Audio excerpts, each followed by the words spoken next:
Join us on Business Growth Talks as we delve into the profound insights of Kenneth Berger. He's an executive coach who's changing the world in the tech industry. From his early days as Slack pioneer to his current mission of empowering startup leaders, Kenneth's journey is a masterclass in balancing growth, impact, and emotional intelligence. Discover the secrets to sustainable entrepreneurship and how to make choices that resonate far beyond profits. This episode is more than just business talk. It's about shaping a mindset for meaningful success. Tune in, strap in, let's go.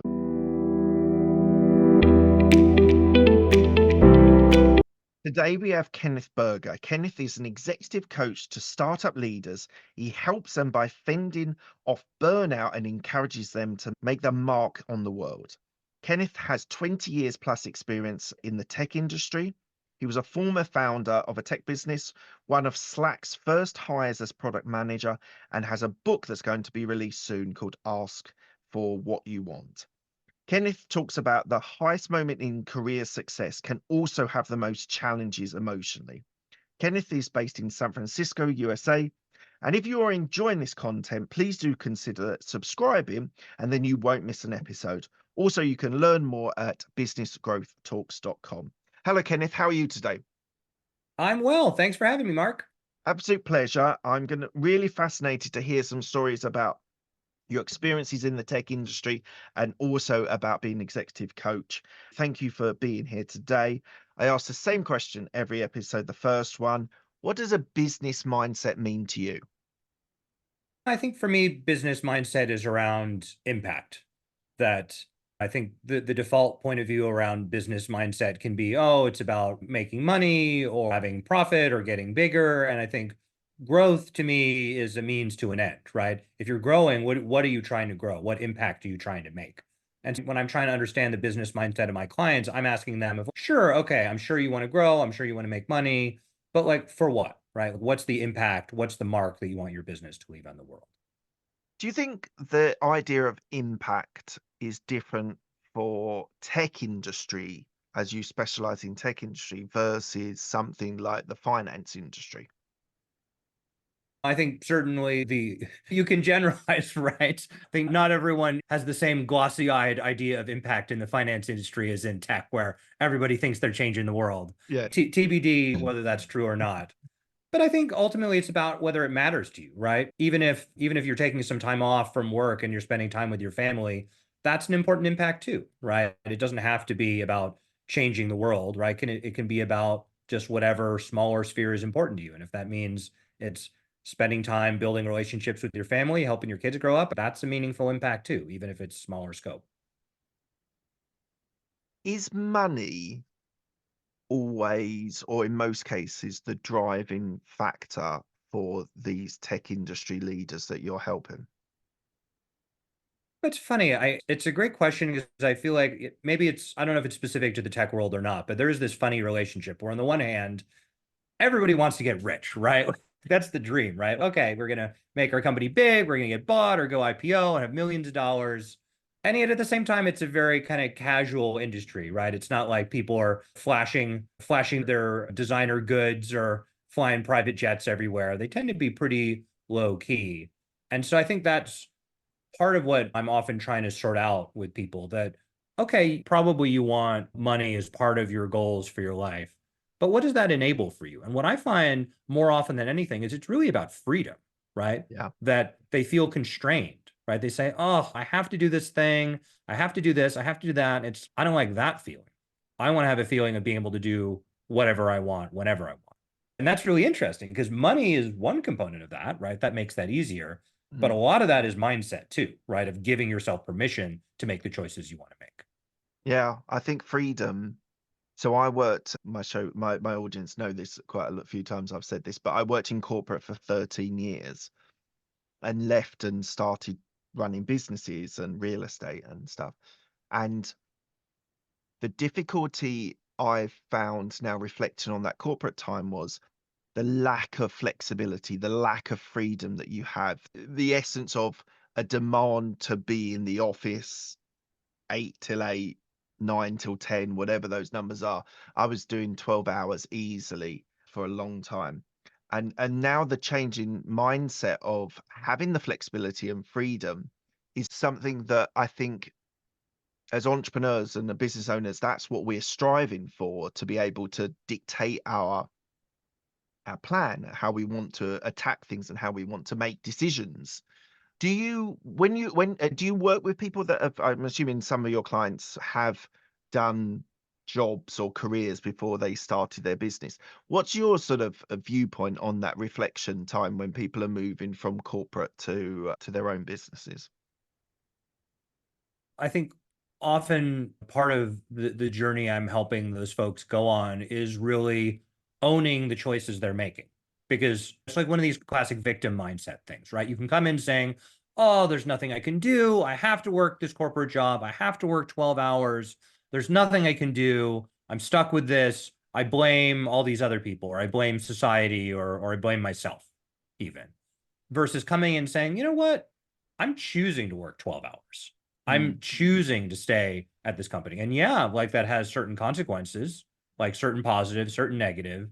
yeah. But to me, that's really the big shift from the sort of this victim mindset, this pointing fingers sort of way of looking at the world, to owning, yeah, like I'm making a choice. I'm not as constrained as I think I am, because every day that I continue with this job, I could quit tomorrow. I could quit any Mm, day. And so mm, every day I come in, I'm choosing to continue down this path. And I think that once people own that, it's really unpredictable, right? It can be actually really reinforcing to say, oh, yeah, you know what? I am choosing this. And I mm, do the compromise this gives me, because the mm, corporate job, maybe it's boring, but man, does it let me not have to worry on weekends, right? yeah, That I know the company's going to be there. I'm not having to think about existential questions for the business. yeah. Or for them to say, oh my gosh, I am choosing this. I don't want to be choosing that. Why am I making these decisions that Mm, lead to outcomes I don't want? But either way, sort of ownership is the beginning of that journey. yeah, absolutely.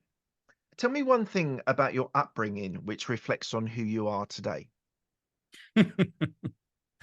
Let's see. I think I have always been a bit of a sort of think from first principles kind of guy, right? I've always been like, I don't need to do things the normal way. I'm going to figure out my own way and my own truth. And so I think that in a certain way that's been really helpful for my own entrepreneurial journey, because of course that's something we all have to do, is find our own path and find our own truth. And I will say that part of my journey in the latter half of my life so far has been really absorbing, yeah, best practices are there for a reason. Tradition is there for a reason, right? Because I remember even when I was getting married and having kids, I was like, I don't know about this. Do I want to get married? Do I want to have kids? Like maybe I want to go live in Europe or climb a mountain, or whatever it is. Mm, And now I got married and bought a house and had kids, and I love it, right? There's a reason these sort of traditional paths are there, and there's a lot of fulfillment there. So I think that's a tension that I'm always holding, right? Like where do we need to think from first principles and find our own path? And where can we actually learn from tradition and wisdom and best practices? yeah, absolutely. Absolutely.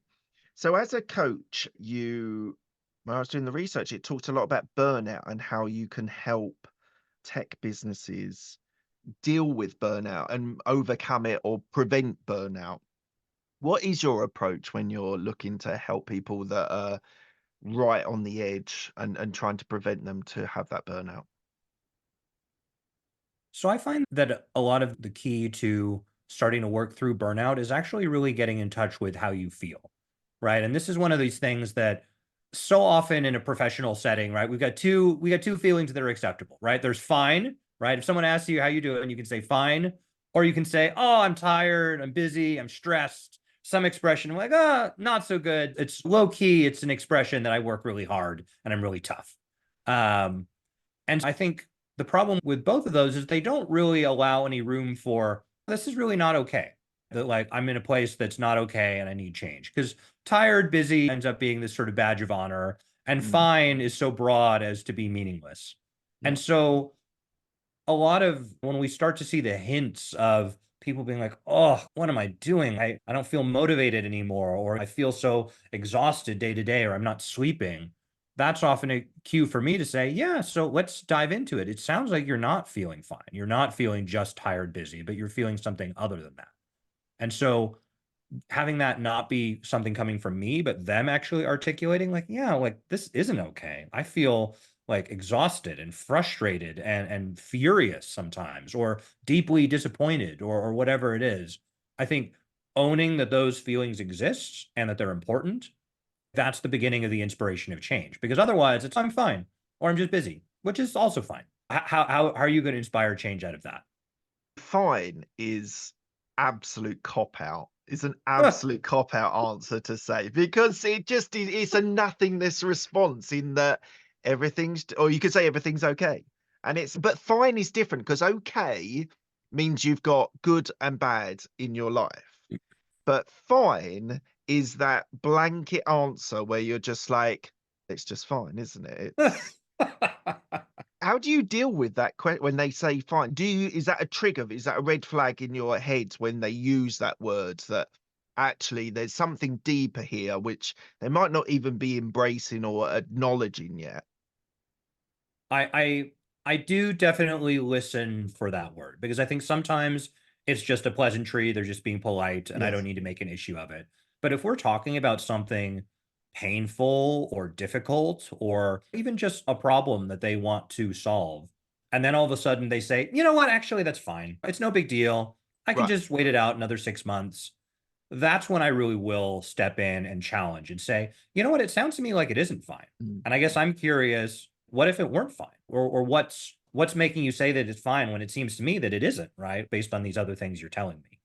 And so I think that tends to point them back inwards to really check and Yeah. say, all right, I know I said that it was fine, probably because I have a reflex or an impulse, or Yes. maybe I got uncomfortable, and fine is a place I go when I start to feel uncomfortable.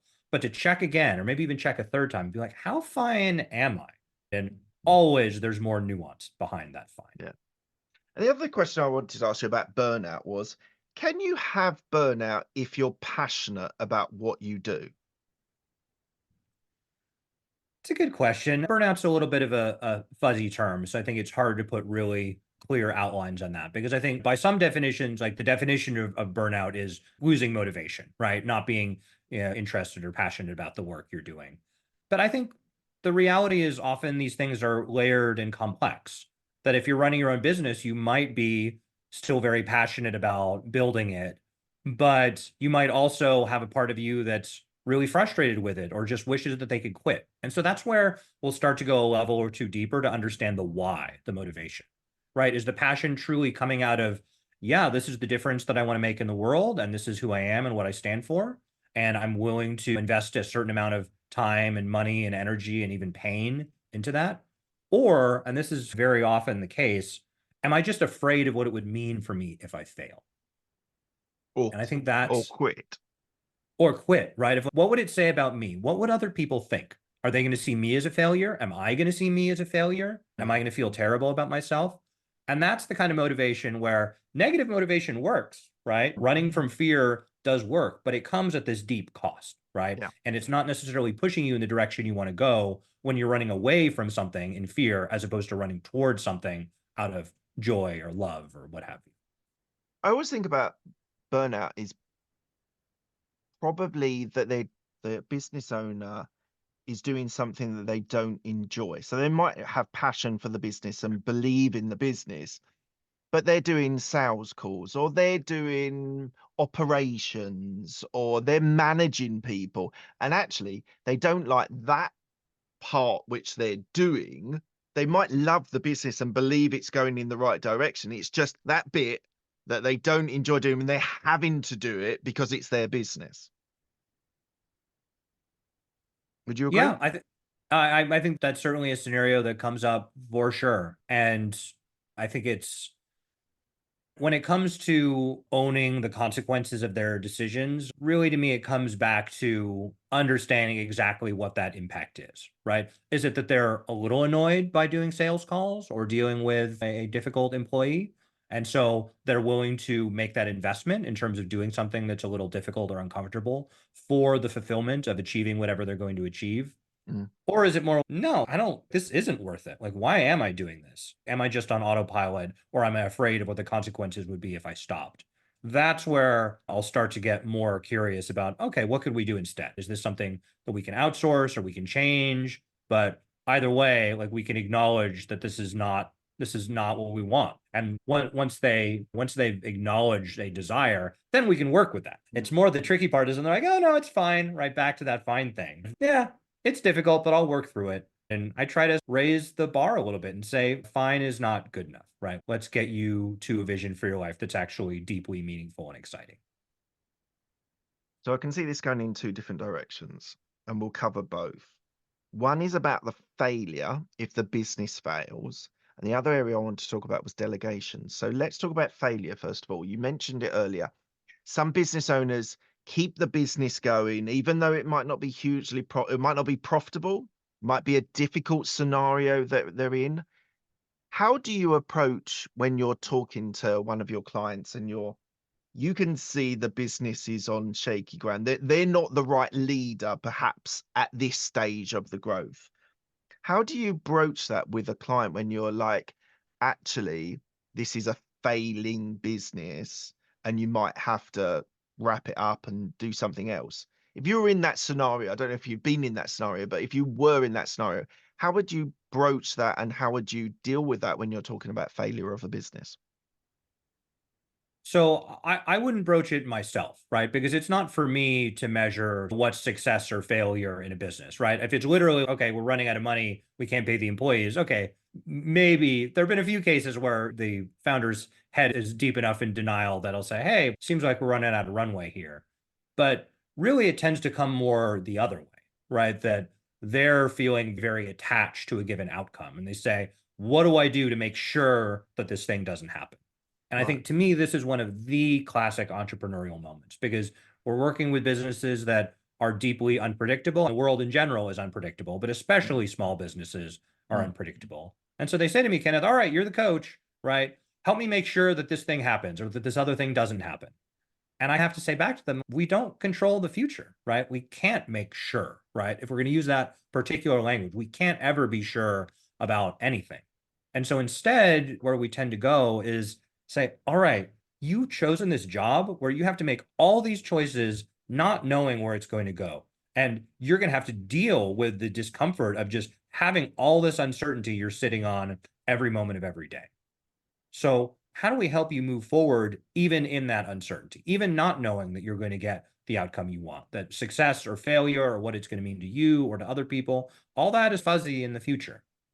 And for that, it really comes down to the stakes, right? That I think if people are in that mode of, oh, if I fail, then it'll be awful and I'll lose all my value as a person and people will laugh at me and I will feel worthless and awful. Then those are super high stakes, right? It's not just about, oh, I wind down the business and I go take a corporate job, Yeah. right? It's no, it's like my value as a human being is on trial here.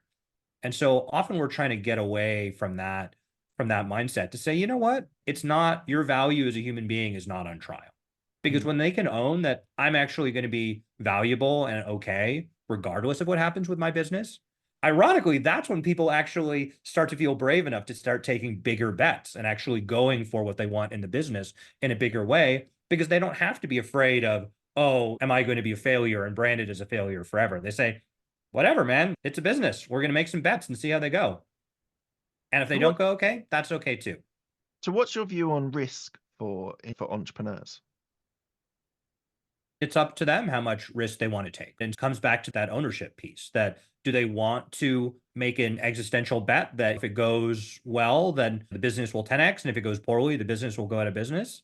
It's up to them. How much do they value the meaning of making that bet versus safety, stability, continuity, etc. And so I think that's another one of those things like money that doesn't get talked about a lot because it's not as sexy to say, I value stability, Mm. especially the entrepreneurial community, of course.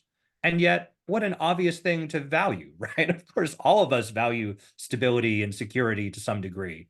I've got to challenge you. I'm listening to Elon Musk's biography by Walter Isaacson, and I mean, fascinated by his need for conflict and drama and just to have a life where stability is just not part of his mindset. He has no interest as well as no expectation of any stability in his life. And Elon Musk is an extreme example. I know that. I'm not trying to say that's how all entrepreneurs live their lives, but I think that's interesting you said that. I think most people desire stability, even if they don't have the personality to fit it. They would like to be married for 30 years, 50 years, 100, whatever, 50 years, whatever. But in reality, some personalities are just not made for it. I'll give you another example. I read this a long time ago. Nelson Mandela, a complete switch from Elon Musk, but Nelson Mandela on his book, it was that Long Walk to Freedom, I think was the book. Now, he obviously is a phenomenal politician, person, and what he did in South Africa was incredible. But he had 3 failed marriages. He had whatever number of children with the 3 different wives. As a human being, as a husband and father, he was terrible at it.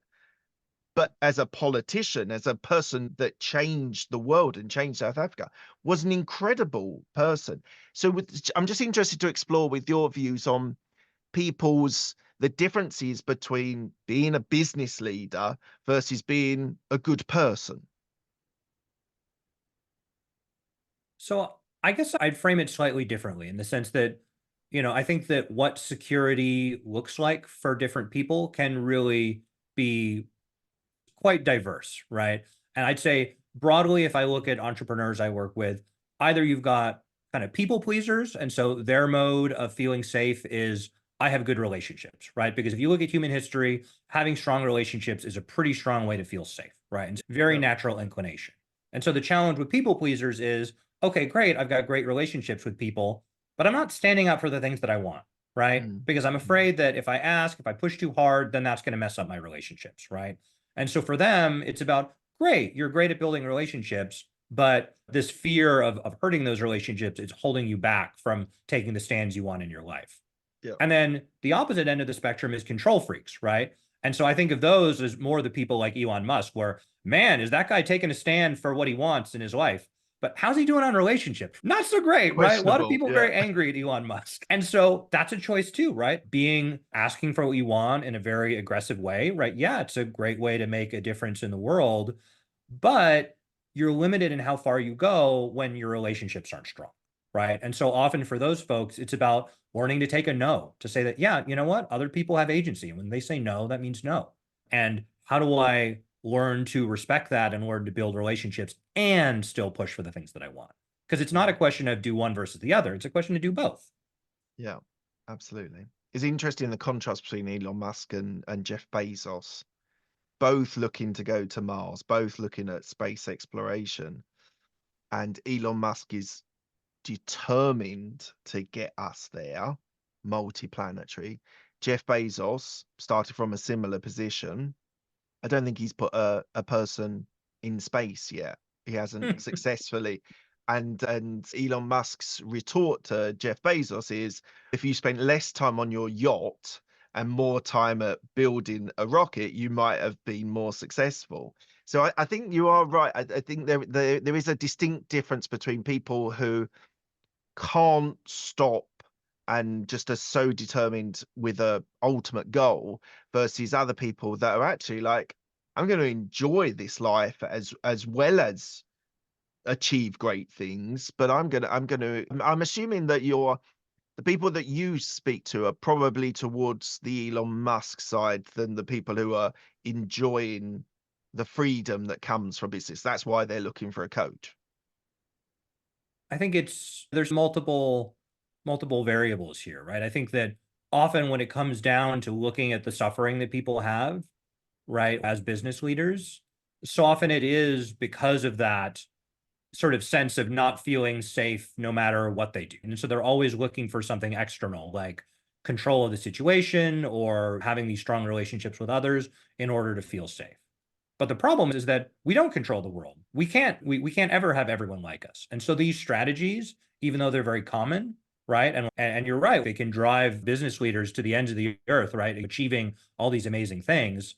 But often it's at a great personal cost, right? Mm, They're like really suffering because they're not really running towards anything. They're running away from that fear. right? If I am so terrified of failing or being disapproved of or having people not like me, that I am willing to do these amazing, inspiring things. And sure, great. Like, all right, we get great electric cars.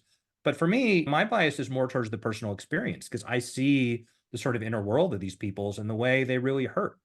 And to me, it's a tragedy because you can make these big achievements without having to be motivated by fear and running from feeling like a failure, right? You can do it saying, I know I'm not a failure, that I have value as a human being no matter what. But guess what? I still want to go to Mars, right? I still want to build these crazy cars, right? And I think the advantage of that is the experience of going through the world when you feel safe all the time, right? We're like, oh no, I'm going to be fine. Everything's going to be fine, right? Then you get to feel okay. And the people around you get to feel what it's like to be with a person who feels okay all the time versus someone who is constantly on the verge of, no, we have to do this or it's going to be a disaster, right? It's a very different energy. Yeah, yeah, definitely. So would you say you're a coach or a mentor? Definitely a coach. I think the to me, the distinction there is, am I coming in with the answers, right? That's more the mentor approach of this is the right way to do things. And the coaching approach is more, let's help you find the way that's right for you. And if I offer any mentorship, it's usually less on operational business stuff because there's a million ways to run a one-on-one or prioritize a backlog of features or do hiring. But where there are more classical practices around just communication, right? Like how do you give feedback in a way that's less likely to activate someone? Or how do you manage your emotions, right? And work through those in an effective way. So you're not ignoring them, but you're also not at the mercy of them. So that tends to be more where I'll be more directive with clients. So let's just talk about your role at Slack. So when I was doing the research, it said that you were one of the first employees at Slack as a product manager. How did you get the gig? How did you get the job? Yeah, let's see. I think as usual, it was about my network, right? So I'd already been working in the tech world for many years at that point. So yeah, I think I knew someone who was already working there. And of course, I'd heard buzz about this company. I tried it out. It seemed like a really interesting product. And yeah, I was looking for my next gig at the time. So I reached out and it was actually a very memorable interview. So I remember I interviewed with founder Stuart Butterfield, but for some reason he needed to go to another meeting downtown. So we actually walked through the perfumes section of Bloomingdale's at a high rate. And if you've been to these department stores, it's so bright and there's so Yeah. much smells and colors around you. It was like a very overwhelming interview. And I always remember even that moment thinking, God, like this is such a, I don't know, just like such a strange and wonderful moment being with this inspired entrepreneur blasting through the Bloomingdale's basement on our way to try and get somewhere. What was your experience at Slack? Was it could be being one of the earliest employees? I know you run businesses before that, but something that is significant, especially in the tech industry, but Slack is being used across the board now on in lots of different companies and lots of different environments. What was your experience of working with Slack at that very early stage when they were trying to work out where they wanted to go? And I'm thinking about starting businesses and growing businesses in the sense that you're at that early stage and the CEO or the founders looking for that direction. And then your role, and get me wrong if this is not right, but your role was to get the features right to be able to get for that entrepreneurial vision. It's funny because I think that's what I thought the job was when I signed up for it. What it actually was ended up being somewhat different. And I think the best analogy I have for it is that it, it was it was like I was the caretaker for the CEO's child, right? Okay. And the more I've worked with people who work for the CEO, especially a product focused CEO, it's very often the case that way, right? Because usually the founder is very passionate about the product, about the market, about all the details of exactly how they deliver it. But eventually they say, oh, I don't have enough time to get into every detail of this. So I'm going to hire someone else to start to take over this responsibility. But their passion hasn't gone away, right? They still care about this thing like it's their baby. And so I think it's as much a sort of exercise in relationship building and trust with that sort of CEO or founder as it is a sort of product development question. Because if it was just product development, oh, no one's attached to it. We'll just experiment with things, try something, see if it works. If it doesn't work, we'll try something else.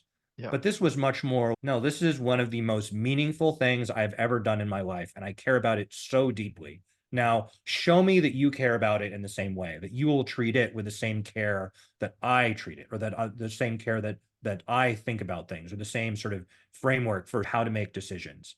And so I think in the end, that was much more what it was about, was not just what's the right product, but how do we build a process that sort of honors the sort of CEO or founder's intention? Because Stewart was someone who really wanted to get it right. And that was tough, right? That took a lot of trying. And one of the words you used, which I think is super important as working for a CEO or working with clients, is trust. And that must be huge for you to be able to gain, in that situation, the trust of the CEO there, equal founder. Equally, when you're working with your clients, you must be trying to create a level of trust that they buy into your coaching methodology. What's interesting, right? I think that in some sense, I think often people say trust is earned, but I find it's more the opposite, that trust is given. Like trust is almost like a leap of faith. And that, in some sense, it was very hard for me to earn trust from Stewart because he didn't accept me as I was, right? He was like, no, don't do it this way. Do it this other way. I don't like the way you're operating here. I don't like the way you're operating here. And so that's why I left after a year, right? We were clearly had not built strong trust. And Mhm. so when I'm working with clients, it's very much the opposite, right? Whatever they are, however much trouble they're in, or how frustrated they are, or whatever suffering they're going through, I accept them exactly as they are. And I say, you know what? The way you are is absolutely fine, right? You don't have to change a thing for me or for anyone else. But if you want to change, what change do you want to make? And so that's the luxury you have as a coach, because I'm not their manager, right? I'm not trying to get them to do anything in particular, right? As long as you pay the bills, it's fine by me. And so I think, and that's hard because a manager is always going to have that conflict of interest. If I want to develop you, but also it's a business, I need you to do certain things. And so I think that's part of what makes building trust in a managerial relationship really hard versus coaching, where it's pretty straightforward.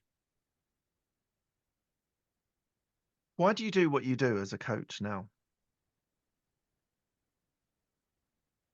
Really to reduce suffering, right? I think is the short of it. That I think everyone knows how meaningful being an entrepreneur can be, right? Building a business that's your vision for how the world could be different. Of course, that's meaningful, right?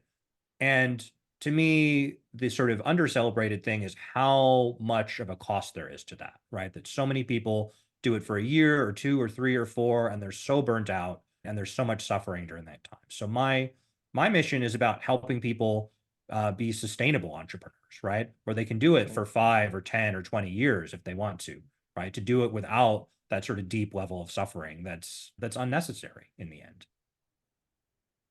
That's really interesting you say about being a sustainable entrepreneur because the statistics are most businesses fail in the first year, or 60% of business, or some statistics, shockingly statistic that a lot of businesses fail within the first 2 years. Yeah. 90% plus. Is it as much as that? Okay.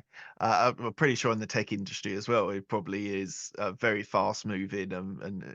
So, so how do you approach sustainability from a mental capacity? Because it feels like what you're doing is part coach, and this is not downgrading what you do, but a little bit like a part therapist as well. You're there to help them on their emotional journey. Like you're not a mentor telling them to do A, B, and C. You're letting them explore their ideas and where things potentially go in the business. But equally, you're bringing an emotional side into the service that you provide as well, making sure that they are, as you use the word, sustainable as an entrepreneur, but equally that they are stopping and enjoying the small successes and building a life that they want to lead, not just how do you approach the emotional aspect on top of the pure coaching side? I think at the core, it's about having that internal sense of self worth versus attaching your worth to the business or to outcomes or success by some external measure, right? Because that's the key to all of it, right? Because it's so common that CEOs attach all their self worth to the success of the business. And like you said, look at the numbers. It's a 90% chance you're going to fail, right? Or more. And so this is not a great strategy for feeling good about yourself, right? So you're like, okay, I'm signing up for a 90% chance that I'm a failure as a person. No, like this is a terrible way to run your life. And the shift that I generally nudge people along towards is towards, yeah, like I care about the business, but I know it's not a measure of who I am as a person. Because again, that's what gives you that true freedom, right? We talked about entrepreneurs wanting freedom, right? Mm. If you're not afraid that this business going the wrong way is going to, make your worth zero, then you can take the big bets and make the big risks and do the things that you want to do and know that if you fail, that it's okay. Um, that there's going to be a next thing and a next thing and a next thing and a next thing. And I want to loop back to something that a lot I forgot that we are going to talk about is the art of delegation when it comes Mhm. to being a business owner, entrepreneur. For me, as an entrepreneur myself, I see the role of delegation as super important, like a Richard Branson style. He's got 40 businesses and he didn't even know the difference between net profit and gross profit for whatever 15 years of his business. So that style of delegation, is that the key to having a sustainable entrepreneur, having a successful business, being able to know when to let go, drop your ego and let the business go by delegating to really great people? I'd say that's more one of the downstream effects of having that internal sense of self-worth. Because often the reason that people feel hesitant to delegate is because they want to have control. They say, "Oh, if I delegate, then they're not going to do it exactly the way I want, or like I want to Mm. supervise in a very detailed way, or they're going to do it more slowly. It's more efficient if I do it myself." And so ultimately, it's because they don't feel safe if it's not done exactly the way they want that they're not able to delegate. And so if you take the bigger picture of, oh, even if they do it more slowly or if they don't do it exactly the way I want to, even if they do a bad job, right? That's all okay, right? If they do a bad job, I'll give them feedback or I'll let them go and I'll try someone else, right? If they do it more slowly, hopefully we'll have more time to try it again another time, right? Or do it more quickly the next time, right? Maybe we're making an investment in being more efficient over time. But whatever it is, once they already feel safe in themselves, then they can have a more long-term view of like, all right, now we're making an investment in delegation and scaling and making this business sustainable over the long term versus just being in a terror of, no, this is scary. I can't let go of control of this. Because I think delegation is just one of many ways that shows up. What's your plan for the next 2 to 5 years? My personal plan? Yes, yours. Gosh, I think keep doing what I'm doing, keep coaching entrepreneurs. I think you mentioned I'm writing a book. So that's one of my big projects. So articulating a lot of the important principles I use with clients called ask for what you want. So it's about how to maintain that balance we talked about of how do you ask for what you want and build strong relationships over time. So yeah, that's what I'm excited about for now. And we've talked about relationships a lot in this conversation, and I was talking to somebody else, and we were talking about the relationships are the bedrock of all business. You need to have good relationships with employees, with clients. And I was giving this example that even if you're talking about something like stocks and shares, and people spend their lives on predicting the ups and downs of a stocks or shares. But actually, behind every stocks and share is an account manager that's running the stocks, and behind them is a business owner, a CEO, a founder that's running those businesses that are giving you the numbers for the stocks and shares. So for me, everything that business is should be based on is about building good relationships, understanding the psychology of people, understanding why people make decisions that they make. Why for you are building relationships so important in business? I think I agree with all that you said there. But yeah, so many reasons. I think, gosh, where to begin, right? I think part of it is about influence, right? That if your life is about making an impact, how do you make impact in the world? Generally through other people. There's not that much you can do on your own. So if you want to make an impact in the world in general, then you need to have good relationships with other people.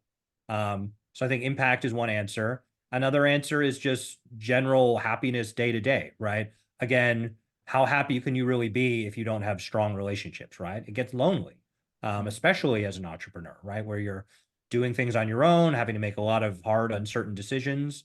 And so strong relationships, knowing that there are people who love you and respect you all around you, can just make that easier. That, yeah, I'm doing something hard, but I have this basis of strong relationships and trust and care so that I know I'm going to be okay no matter what. Yeah, absolutely. I think relationships are the bedrock of every decision we make should be based upon how we can better our relationships with, as I said, employees, with clients, whoever it is.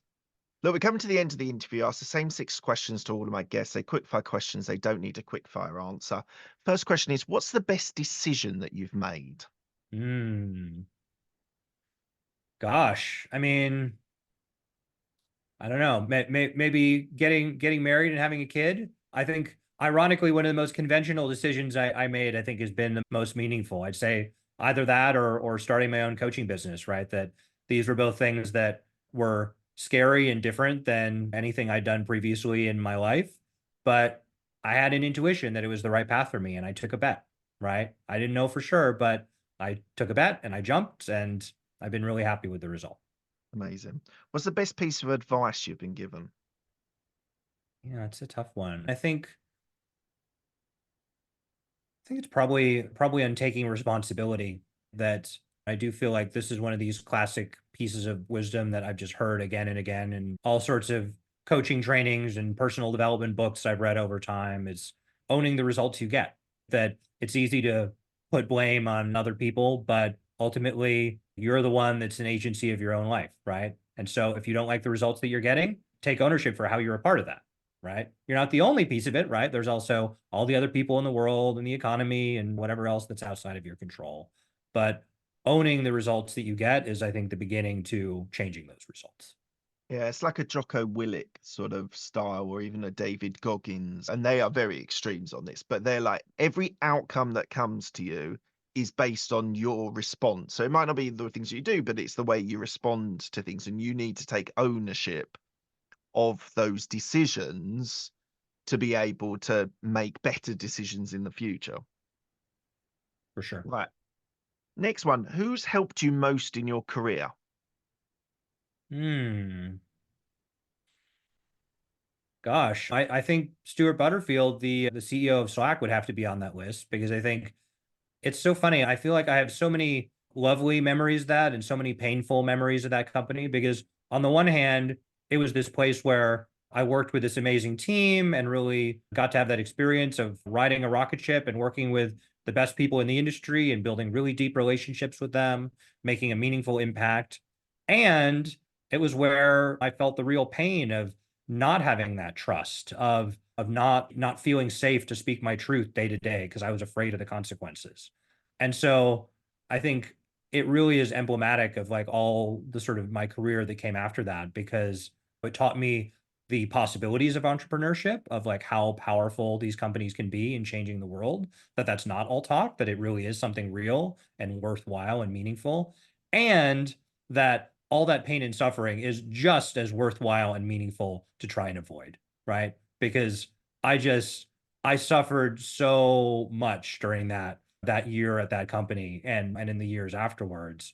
Um, I don't know, it made me passionate about helping other people avoid that. Amazing. Tell me about a regret that you have. Gosh, I guess I just regret not beginning this journey sooner. I think that I spent so much of my career obsessed with being right, because I was a smart kid in school. And so my whole life, I talking about strategies for feeling safe. My strategy for feeling safe was being right. Because guess what? I was very good at getting all the right answers on the tests. When I went into the work world, I was very good at saying the right thing in the meeting or pulling the right thing out of the data. And being right all the time was very important to me. And gosh, I was very smart and convincing in meetings. But again, think about the relationship cost, right? Do you really want to hang out with someone who thinks they're right all the time, right? Those people tend to be assholes. And I learned that lesson again and again until I finally woke up to, you got to let go of being right. Nobody knows what's right until it's too late, right? We don't Mm. know what's going to be the right decision until later on when we see the outcomes. And I think there's a certain way in which these days I try to balance more, saying, okay, I have certain level of certainty, but I can't know for sure whether or not I'm right. And other people have all sorts of other perspectives that might be just as right or more right than the one I have. And Gosh, I wish I had learned that lesson sooner because there was a lot of suffering associated with that. What are you most proud of? I guess my family, right? I think that it's one of those things where I don't know, or maybe I'd expand it to the long-term relationships I built in general. Because I think one distinction I make between my career before I went into coaching and after is before, like I had people I worked with, I had some friends at the office, but often once I left the job, we'd fall out of touch. Like we weren't really, it wasn't really a deep long-term relationship. And I Mm, think there is something that's changed in terms of that relationship building since then, because not only has my sort of family life gotten so much deeper and more loving and more meaningful because my relationships with my wife and my son are so strong, but also my professional relationships are different too. That these clients I work with, I really care about them, right? I really believe in them and their possibilities as leaders. And so even after we stop working together, I tend to keep in touch with most of my clients because I care about where they go next. And I every time I see on LinkedIn a win for them, I feel like it's a little bit of a win for me. And yeah, just to me, that's because my business now isn't about making a product or selling things. It's about human impact. And so when I see that human impact, that means a lot to me, right? That's something I'm really proud of. amazing. What does legacy mean to you? Hmm.